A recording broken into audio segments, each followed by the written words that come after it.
Good afternoon, everybody. Chicago Patriot Prepper here. I'm just giving you a little dose of some gloom and doom.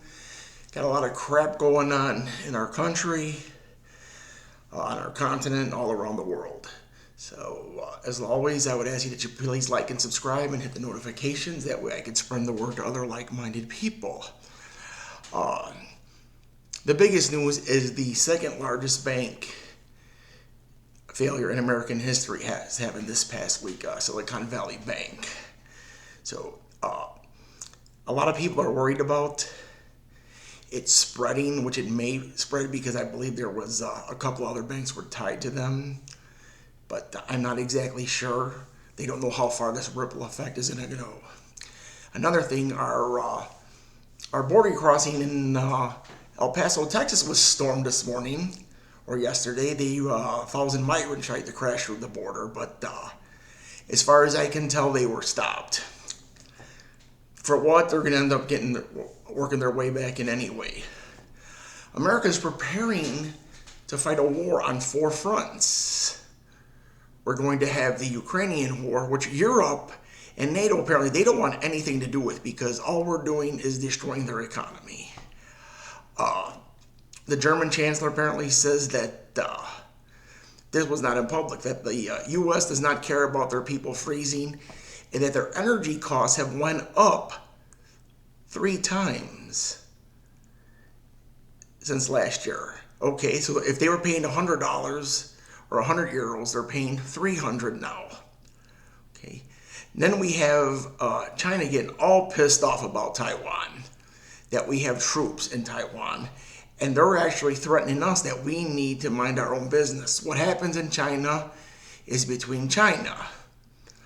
I don't know if Taiwan feels that way or Japan feels that way, but apparently they're saying the U.S. is trying to contain them, which they may need a little containment because recently they had a fishing armada of about 200 to 300 boats fishing off the Galapagos Islands, which really pissed off the Hondurans because that's their economic zone. I mean, with 1.5 billion people to feed, they're not going to just stay contained. That's why they want control of everything. You know, they have about just under 1/3 of the world's population, so they're going to do what they have to do to feed the people because if those people get hungry, once you're hungry, you can't control people. Then we have Israel and Iran. I mean, this has been going on for how long, and this will probably continue to go on. But they believe that there is a war in the near future, and Israel has threatened Iran with basically a nuclear war, meaning that Israel has never acknowledged that they have had nuclear weapons. And the U.S. military has warned North Korea that any attempt to fire missiles towards Guam or over Guam will be immediately shot down. I guess they're just, everyone is just tired of Kim Jong doing what he wants. I mean, I believe back in the Clinton administration, they gave him $10 billion to his father to walk away from their nuclear ambitions. He took the money. Well, they gave him the money, and then the father said, you know, screw you, you ain't getting shit, you know.